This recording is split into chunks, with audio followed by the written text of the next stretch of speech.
दोस्तों कैसे हैं आप सब। आज से हम लोग एक नई सीरीज शुरू कर रहे हैं जिसमें एनसीईआरटी की 10th क्लास तक आए हुए क्वेश्चंस का हम लोग प्रैक्टिस कराएंगे और निश्चित रूप से ये क्वेश्चंस जो हैं पिछले साल पूछे गए हैं या आगे पूछे जा सकते हैं। तो वेरी मोस्ट इंपॉर्टेंट क्वेश्चंस ये रहेंगे। जितना टॉपिक हम लोग कवर करते जा रहे हैं उनकी प्रैक्टिस सेशन भी हम लोग साथ में करते चलेंगे, जिससे आपको जनरल स्टेज में ज़्यादा से ज़्यादा मार्क्स आ पाएँ, आपको ज़्यादा कॉन्फिडेंस आ पाए, क्योंकि यूपी जीआईसी लेक्चरर के एग्जाम में जनरल स्टडीज जो है डिसाइडिंग सब्जेक्ट होता है। आपका केमिस्ट्री सब्जेक्ट है या अन्य कोई सब्जेक्ट है, अगर जनरल स्टडीज में फोकस नहीं कर रहे हैं तो निश्चित रूप से आप रेस में पीछे हो जाएंगे।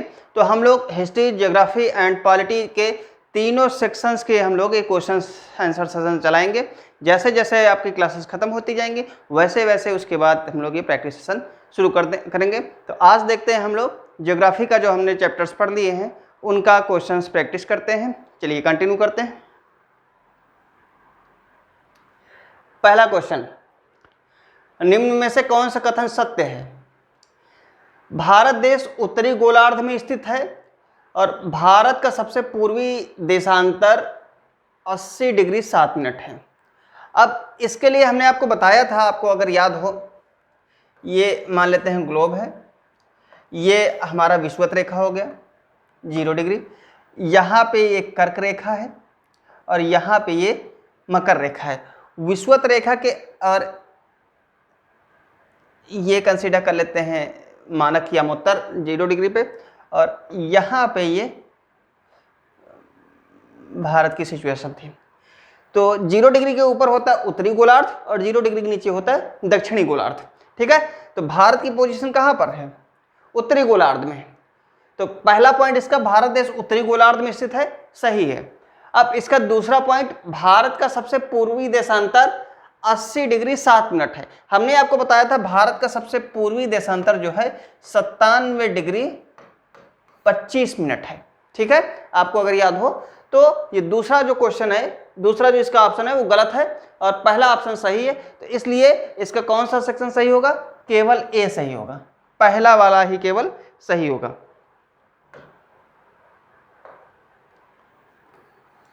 केवल ए। भारत उत्तरी गोलार्ध और पूर्वी देशांतर में स्थित है। भारत का सबसे पूर्वी देशांतर जो है 97 डिग्री 25 मिनट है और सबसे पश्चिमी 68 डिग्री 7 मिनट। भारत का अक्षांशीय विस्तार 8 डिग्री 4 मिनट से शुरू होकर 37 डिग्री 6 मिनट तक जाता है। मोस्ट इंपॉर्टेंट है, आप लोग इसको लिख सकते हैं, पढ़ सकते हैं। अगला क्वेश्चन हम लोग देखते हैं, निम्नलिखित में से कौन सा भारतीय संघ राज्य का सबसे दक्षिणी बिंदु है? अब आप लोग बताइए। पहला है इंदिरा काल, Indira point, Kanyakumari, point Pedro. यहां पे आप देखिएगा ये 6 डिग्री 45 मिनट, यहाँ पे ये भारत का सबसे दक्षिणतम बिंदु बताया गया था।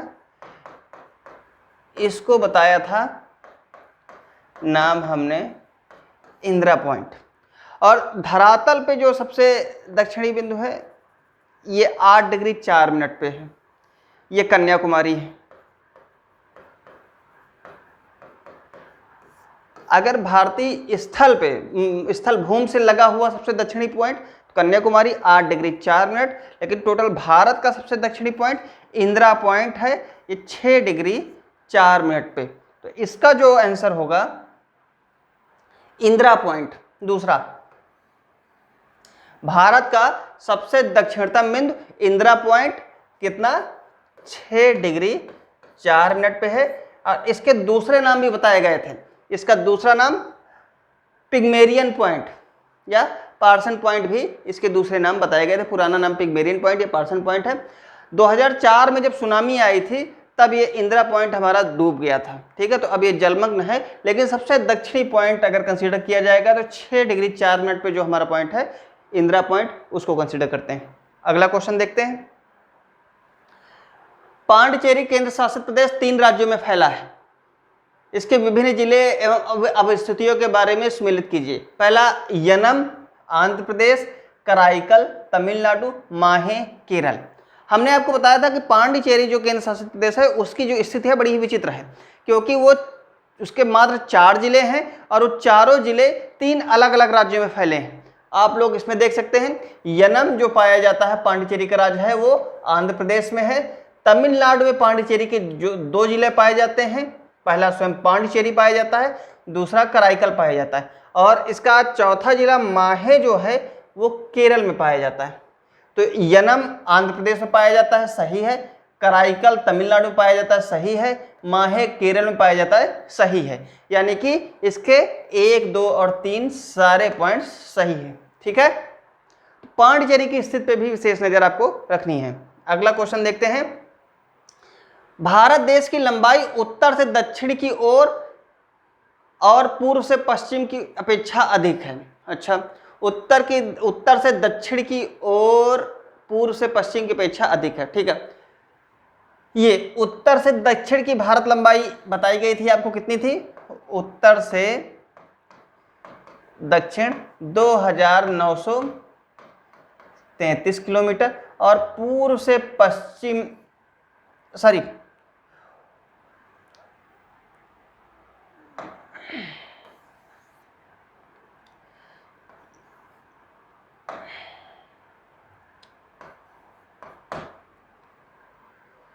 ये पूर्व से पश्चिम है और उत्तर से दक्षिण 3000 के आसपास बताई गई थी। तो उत्तर से दक्षिण जो है इसकी लंबाई ज़्यादा है। और दूसरा पॉइंट है इसका 82 डिग्री 30 मिनट पूर्वी देशांतर रेखा भारत का मानक यामोत्तर माना गया है। मानक यामोत्तर क्या? जहां से टाइम हमारा डिसाइड होता है। तो इसके बारे में देख लेते हैं।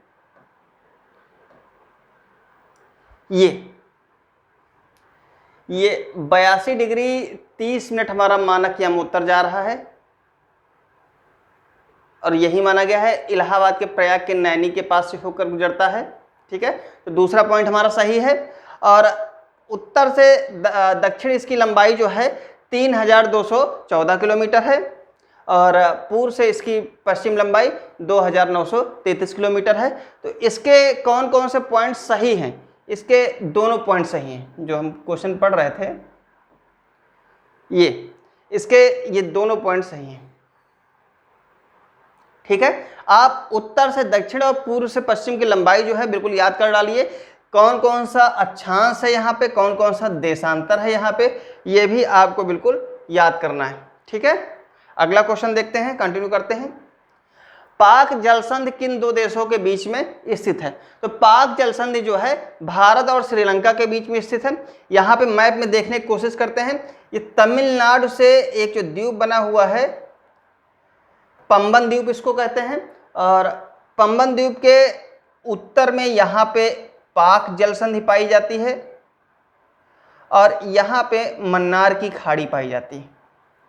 ठीक है, यहाँ पे ये पंबन द्वीप आप मैप में देखेंगे तो समझ में आएगा। एक जैसे तमिलनाडु है और ये श्रीलंका है, तो यहाँ पे ऐसे ऐसे करके एक रेखा आपको पतली सी दिखाई पड़ती होगी। ठीक है, ये पंबन द्वीप है। पंबन द्वीप के उत्तर में यहाँ पे जो है पाक जलसंधि पाई जाती है, और यहाँ पे ये मन्नार की खाड़ी पाई जाती है। तो पाक जलसंधि कहाँ है? ये कौन सा देश है? श्रीलंका है। तो पाक जलसंधि भारत और श्रीलंका के बीच में पाई जाती है। आप पाक जलसंधि से ये मत समझ लेना कि भारत और पाकिस्तान के बीच में पाई जाती है। पाक जलसंधि भारत और श्रीलंका के बीच में ही पाई जाती है। मैप में देखेंगे आप लोग तो आपको बेहतर समझ में आएगा। अगला क्वेश्चन देखते हैं। 8 डिग्री चैनल निम्नलिखित में से किसको पृथक करता है? चैनल कितने बताए गए थे भारत के लिए इंपॉर्टेंट चैनल? 3 चैनल थे। 8 डिग्री चैनल, 9 डिग्री चैनल और 10 डिग्री चैनल। तो 8 डिग्री चैनल किसको किसको? लक्षद्वीप को मालदीव से पृथक करता था। ये लक्षद्वीप है, ये मिनिकॉय लक्षद्वीप का हिस्सा मिनिकॉय द्वीप, और यहाँ पे ऐसे करके मालदीव था। तो ये 8 डिग्री चैनल, और मिनिकॉय और लक्षद्वीप के बीच में 9 डिग्री चैनल। 8 degree 9 degree. तो लक्षद्वीप को मालदीव से अलग करता है 8 डिग्री चैनल। ठीक है, आप मैप में उठाएंगे, लोकेशन देखेंगे, पहले आता है 8 डिग्री चैनल, फिर आता है 9 डिग्री चैनल, और फिर उसके ऊपर आता है 10 degree channel. 10 degree channel Andaman को निकोबार द्वीप समूह से पृथक करते हैं। अगला क्वेश्चन देखते हैं, कंटिन्यू करते हैं। निम्नलिखित राज्यों में से किसकी सीमाएं अन्य राज्यों की अधिकतम संख्या के साथ साझा करती हैं? आपको यहाँ पे 4 राज्य दे दिए गए हैं, मध्य प्रदेश, छत्तीसगढ़, पश्चिम बंगाल, आंध्र प्रदेश। ये मध्य प्रदेश है। मैप उठाइए, काउंट करिए, क्योंकि बिल्कुल आप अगर मैप अभी देख लेंगे तो पेपर में कोई समस्या नहीं आएगी, अदरवाइज पेपर में मैप मिलता नहीं है तो समस्या आने वाली है। काउंट करना है मध्य प्रदेश के पड़ोसी राज्य कितने हैं जिनकी सीमा मध्य प्रदेश से टच करती है। राजस्थान, गुजरात, महाराष्ट्र, छत्तीसगढ़ और यूपी।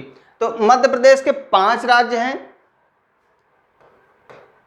पश्चिम बंगाल को भी 5 राज्यों की सीमाएं टच करती हैं, आंध्र प्रदेश को भी 5 राज्यों की सीमाएं टच करती हैं। सबसे ज़्यादा जो है ये छत्तीसगढ़ की सीमा टच करती है 7 राज्यों को। तो ये आंसर सही होगा, छत्तीसगढ़ 7 राज्यों की सीमा इसको टच करती हैं। मैप में आपको काउंट करके देखना है कि कौन कौन से राज्य जो हैं छत्तीसगढ़ की सीमा को टच कर रहे हैं। ओके, आगे देखते हैं। सिक्किम राज्य निम्नलिखित में से किन राज्यों से घिरा हुआ है? ये आपको यहाँ पे पोजीशन सिक्किम की दिख रही होगी। ये छोटा सा सिक्किम है, सिक्किम के नीचे पश्चिम बंगाल है, ठीक है, ये नेपाल है, ये भूटान है, ये चाइना है और ये पश्चिम बंगाल। तो देखते हैं कौन कौन सा।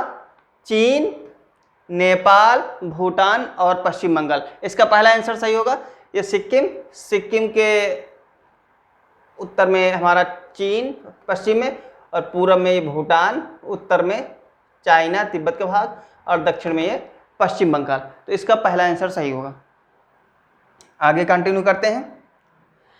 निम्नलिखित में से कौन सा द्वीप अरब सागर में लघु प्रवाल द्वीप वलयों और प्रवाल भित्तियों से, प्रवाल भित्तियों से जो द्वीप बना हुआ है वो लक्षद्वीप है। प्रवाल द्वीप क्या होते हैं? प्रवाल द्वीप मूंगों से जैसे होता है, जैसे हिमालय का ग्रेट डिवाइडिंग रेंज बना हुआ है उसी तरह हमारा ये बना हुआ है, लक्षद्वीप बना हुआ है। मूंगा जैसे होते हैं और अपना खाने के सामान से निकाला करते हैं, चूना जैसा पत्थर जैसा निकला करता है उनका, और वो जब जमा हो जाता है तो कैल्शियम कार्बोनेट चूना बन जाता है और उससे द्वीप का निर्माण होता है। जैसे छोटा छोटा ये जमा करना शुरू किए, खाने के बाद ऐसे ऐसे जमा करना शुरू किए, पहली रेंज ये जमा हो गई, ये उसके बाद जमा करना, ये ऐसे जमा हो गया, ये ऐसे। तो ये इसको प्रवाल भित्ति कहते हैं, प्रवालों की द्वारा बनाई गई दीवार, एक एक सेक्शन बनाया करते हैं और ये पानी में बन के बिल्कुल ठोस हो जाता है और ठोस होने के बाद द्वीप का निर्माण कर लेता है। ऑस्ट्रेलिया का जो है ऑस्ट्रेलिया में भी ऐसे ही पाया जाता है। और यहाँ जो ये है लक्षद्वीप, ये पूरा इसी से बना हुआ है, प्रवाल भित्तियों से और वलयों से बना हुआ है। तो लक्षद्वीप हमारा इसका आंसर सही होगा, ये आप समझ लीजिएगा।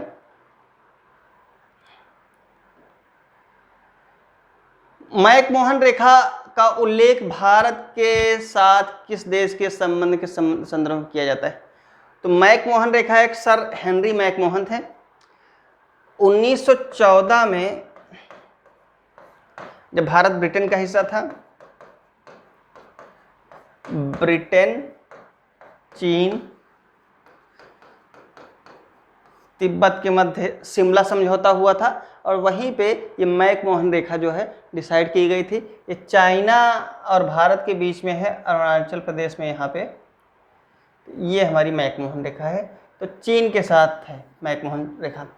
पाकिस्तान के साथ कौन सी रेखा है और पाकिस्तान तथा अफगानिस्तान के साथ कौन सी रेखा है, ये आपको पता करना है, ठीक है। अगला क्वेश्चन देखते हैं। ज्वालामुखी द्वीप बैरन आइलैंड कहां पर है? क्वेश्चन, ज्वालामुखी द्वीप बैरन आइलैंड कहां पर है? तो भारत का एकमात्र जो है जागृत ज्वालामुखी बैरन आइलैंड वो अंडमान निकोबार द्वीप समूह में है, ठीक है, यानी कि भारत में है। ज्वालामुखी बैरन आइलैंड कहां पर है? भारत में है। यही अंडमान निकोबार में ही एक और द्वीप है, नारकोडम द्वीप।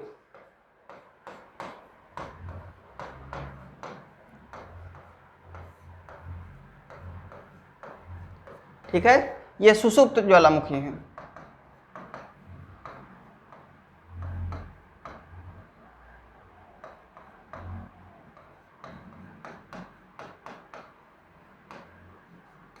बैरन आइलैंड जागृत ज्वालामुखी है, भारत का एकमात्र जागृत ज्वालामुखी बैरन आइलैंड, अंडमान निकोबार। और यहीं पे एक द्वीप और पाया जाता है, नारकोडम द्वीप, और ये सुषुप्त ज्वालामुखी है, शांत ज्वालामुखी है, कभी भी इसका उद्गार नहीं होता है। तो ये क्वेश्चन, अगला क्वेश्चन देखते हैं। निम्न द्वीपों के युग्म में से कौन सा 10 अंश जलमार्ग आपस में, तो ये डिग्री वाले चैनल वाले क्वेश्चन है, निश्चित रूप से पूछे गए हैं और हर एग्जाम में पूछे गए हैं, आप लोगों को कंठस्थ हो जाना चाहिए। अंडमान और निकोबार द्वीप समूह, ये अंडमान निकोबार द्वीप समूह के बीच में 10 डिग्री चैनल है।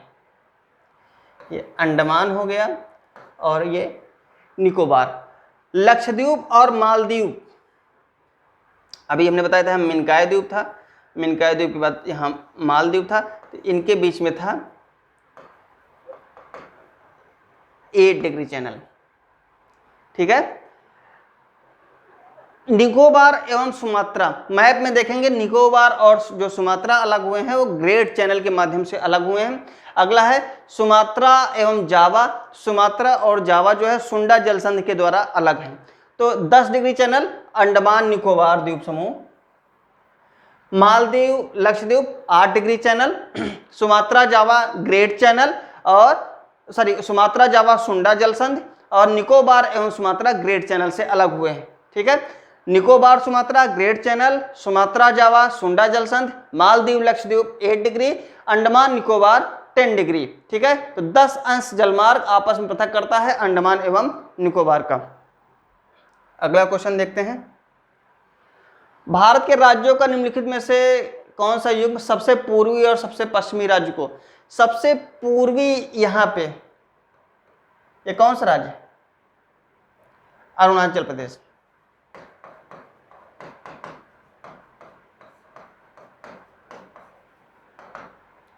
और सबसे पश्चिमी ये गुजरात, ये और ये उत्तरी और दक्षिणी। तो इसका सही आंसर होगा अरुणाचल प्रदेश और गुजरात। ठीक है, अरुणाचल प्रदेश का सबसे ये पूर्वी पॉइंट है 97 डिग्री 25 मिनट और ये 68 डिग्री 7 मिनट पे। ये आपको क्वेश्चन कराया जा चुका है पहले भी। भारत का क्षेत्रफल विश्व के भौगोलिक क्षेत्रफल का 3% है। भारत का क्षेत्रफल जो बताया गया था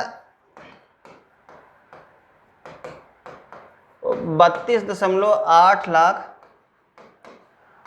वर्ग किलोमीटर बताया गया था और ये विश्व के क्षेत्रफल का 2.4% है। भारत का क्षेत्रफल विश्व के क्षेत्रफल का 2.4% है और भारत की उत्तरी पूर्वी सीमा पर भ्रंशोद पर्वत स्थित है। भारत का उत्तरी पूर्वी जो सीमा है यहाँ पे, ये जो ग्रेट हिमालयन रेंज है, ये हिमालय वाले चैप्टर में आपको बताया गया है कि वलित पर्वत है।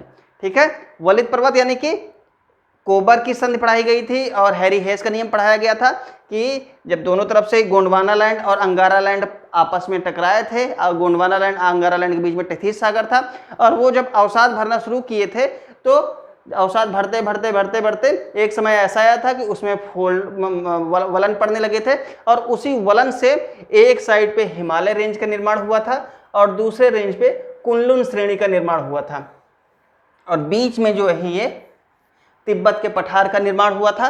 तो इसका दूसरा जो है भ्रंशोद पर्वत अवस्थित है, भ्रंशोद पर्वत नहीं अवस्थित है, वलित पर्वत स्थित है, यहाँ पर फोल्डेड माउंटेन स्थित है और भौगोलिक क्षेत्रफल 3%, भारत विश्व के भौगोलिक क्षेत्रफल का 2.4% है, 3% नहीं है। तो इसका कौन सा आंसर सही होगा? केवल ना तो एक ना तो दो, कोई नहीं, ये वाला। ठीक है, अगला क्वेश्चन देखते हैं।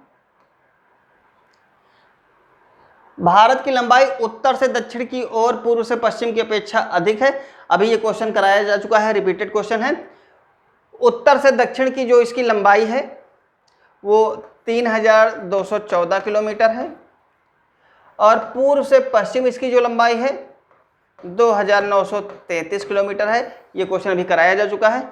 82 डिग्री 30 मिनट पूर्वी देशांतर रेखा को भारत का यमुनोत्तर, ये हमारी 82 डिग्री 30 मिनट पूरी देशांतर रेखा जा रही है, इसी को भारत का मानक यमोत्तर माना जाता है। ये प्रयाग के पास नैनी से होके गुजरती है।